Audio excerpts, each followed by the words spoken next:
Hey guys, I'm here to share with you today my favorite Christian fiction books from the last year. So I did a video about a year ago sharing my favorite Christian fiction books from the year before, and I thought, hey, I want to keep this up. So this is my favorite Christian fiction from the last year. And I'm doing this video in collab with Holly from Lovely Day with Holly. I think that she's not even doing her favorite Christian fiction from the last year, but like of all time. So I'm excited to watch her video, and I would love for you to click over to her video, subscribe to her channel, do all the things. I'm going to leave that all linked below. Holly is a dear friend of mine. We have been friends since she was in grade 2 and I was in grade 3. We were in the same split class in elementary school, and she's totally the one that got me like into this whole booktube thing. So she is a sweet girl and I love her, but we have completely different tastes in books. I am willing to guess that her video today has no books on it from the stack that I'm sharing today. There might be one, and if there is one, I'm going to say which one I think she might have on her list. But I know mine from last year, my like first Christian fiction book video, I think she's going to have a number on her list that I had on there. So go check out her video, see if I'm right. We'll see. And I have these in no particular order. I just kind of like was pulling them off my shelf, and this is kind of how it all fell here. So oh, actually I'm gonna save that one for last. So the first we need a disclaimer. So what is Christian fiction? I said in a previous video that I really want to do a video on this, and I really do. I want to do this. So these are books that are either published by Christian publishers or written by people who profess to be Christians. This does not mean that they all have a very high level of Christian content in them. It's hard to explain. I feel like sometimes when a book is written by a Christian publisher or written by a Christian writer, sometimes that just means it's clean. But I'm not nitpicking here. These are just books by Christian authors or publishers that I enjoy. So that's where this is. And then I just realized I forgot one. Anyway, so let's start here. Collision of Lies. So this is about a detective who kind of gets sucked into a mystery when a couple at a restaurant, she kind of comes across them because they're kind of making a scene, and she finds out that their son was killed in this horrific bus crash 3 years prior. He was like 5, 6, something like that, and they get a text message from him and he says he's still alive. And then she kind of starts digging into this and things ensue. So I really enjoyed this book. This was my first Tom Threadgill book, and it just like kept me turning the pages. I loved it. If you like suspense, I really think you would enjoy this one. I've kind of been raving about it nonstop since I read it like 2-3 months ago, but there is not much in here for like actual Christian content. The author is part of the American Christian Fiction Writers, whatever that is, American Christian Fiction Writers, and this is by Rebel Publishing, but there's not really a whole lot in here for actual faith content. Okay, then the next one I have on my stack is a Christmas book, so let's just get into that right away. This is Catching Christmas by Terry Blackstock, and I have never really read seasonally prior to this last year, and I realized that while I do not normally like easy to predict stories, I do at Christmas. So this one is slightly cheesy, but one of our main characters is a cab driver who's really cranky. He's like the Luke Danes of cab drivers. And then the other character is a girl who's in somehow in law of some sort. So she's got like this really difficult job that you always got to be there kind of thing. And they kind of end up meeting because of this old lady who is the girl's grandmother, who's kind of losing her mind. And you know, reading it, that they're gonna kind of like end up liking each other and stuff. But it was just a sweet story. The cab driver, his personality is just cranky, but this sweet little old lady just kind of works her way into his heart and changes him. And yeah, she's going to all these different places trying to set up her granddaughter with single men that she knows, and it's just like so funny because I can just see my grandma doing that. My grandma turns 90 this year, and she just loves like meddling in people's lives, and I can just 100% see her doing this. So yeah, it was kind of like, you know, you could predict the ending, but I enjoyed the humor, and I don't know, it's just a really good Christmas read, I think. Speaking of Christmas reads, I also read and really enjoyed Gideon's Gift by Karen Kingsbury, who is an author I will probably never read more of, except maybe like, I think this is a series. So in Gideon's Gift, we follow a young girl, I think she's about 8, who has cancer, and it's Christmas time, and she works in a soup kitchen, volunteers in a soup kitchen with her family, and there's like this cranky old man, and she's kind of like determined to like let him know that God loves him. And yeah, it's another one of those kind of like predictable but like really sweet and heartbreaking stories, and I found it really good for the Christmas season. Okay, you guys, this one was a shocker to me when I read it in the fall. I loved it. The Curse of Misty, Wayfare. I feel like this book hasn't been getting as much attention over the last few months, so it needs to be back in the spotlight. So this was my very first Jamie Jo Wright book, I believe. Was it my first? Maybe my second. It was amazing.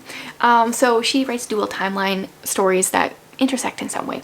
So in 1906, 1907-ish, we follow a girl whose name was Thea, and she is a post-mortem photographer.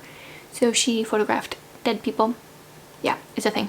And there's like a ghost in the book, and then kind of like modern times, there is a woman who has some history with legalism and just different issues, and she kind of like gets sucked into this world where she sees the ghost of Misty Wayfare.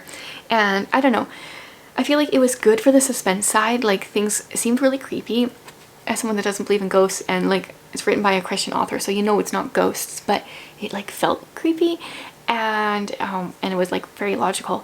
At the same time, she also tackled yeah, like things like faith and like really heavy topics. One of her books, a different one, talks about like sex trafficking and that kind of thing. So she writes these kind of like, you know, there's always a bit of a Christian romance, so they're like kind of some stereotypical things, but like weaves in these heavy topics that I really appreciate, because it really makes you think. And of all the books I've read of hers, this was one still my top one. Okay, and then I have wanted to read a Stephen James book forever, and then I didn't even pick up the series that I really want to read, but this is Synapse, and this is interesting as well. I don't even really know how to describe it. It is Christian sci-fi, I would say. It's in a world where there are robots, AIs, and the one AI in here is really, well, okay, so what happens, first of all, is our main character has just had a miscarriage, and things are going on in her life. She doesn't really trust AIs, but she kind of gets partnered with one, paired with one, whatever.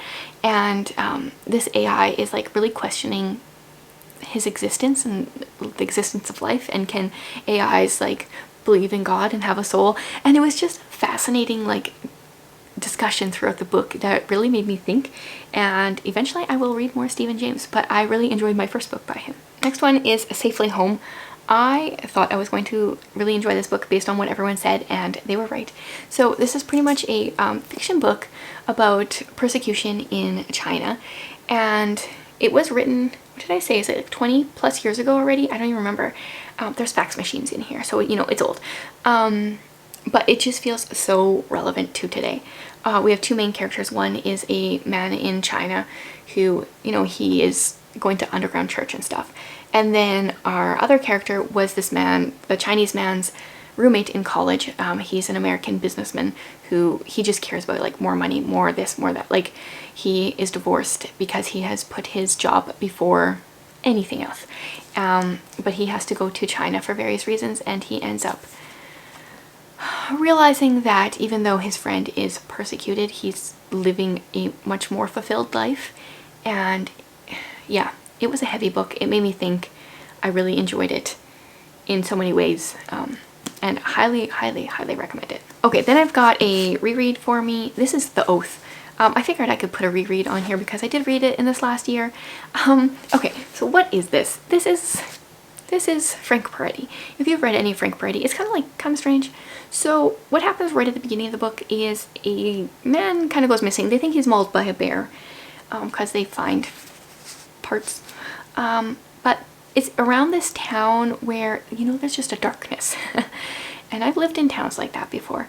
And it turns out that this town has a dragon that eats people that this guy asks them to.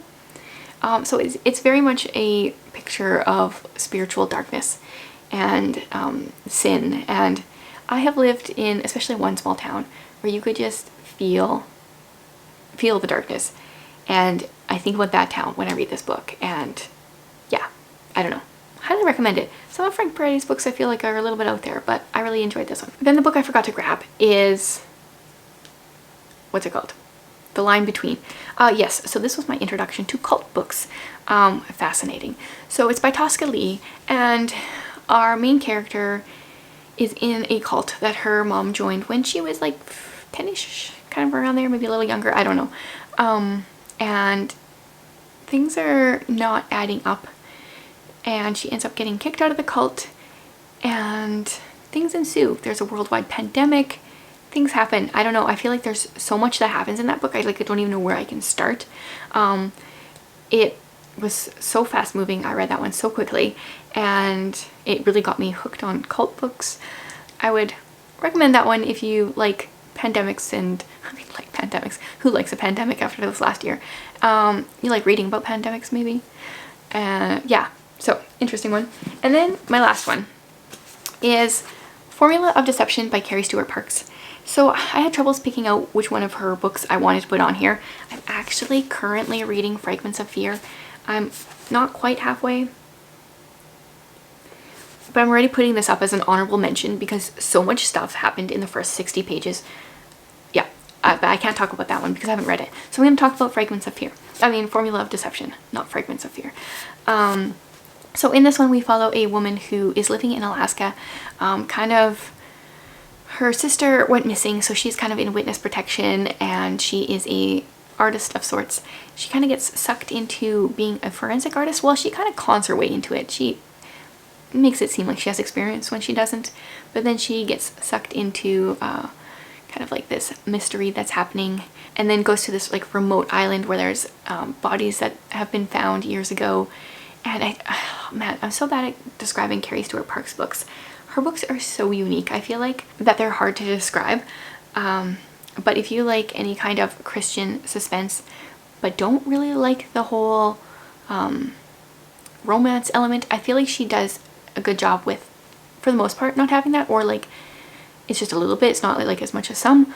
Yeah, so I really enjoyed this one as well because it's on my list. So there you go.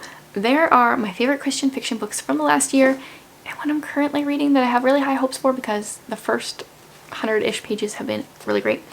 Now, first of all, leave me a comment. Let me know some of your favorite Christian fiction that you think I would enjoy that I should read in this next year. So maybe we'll make my video for a year from now.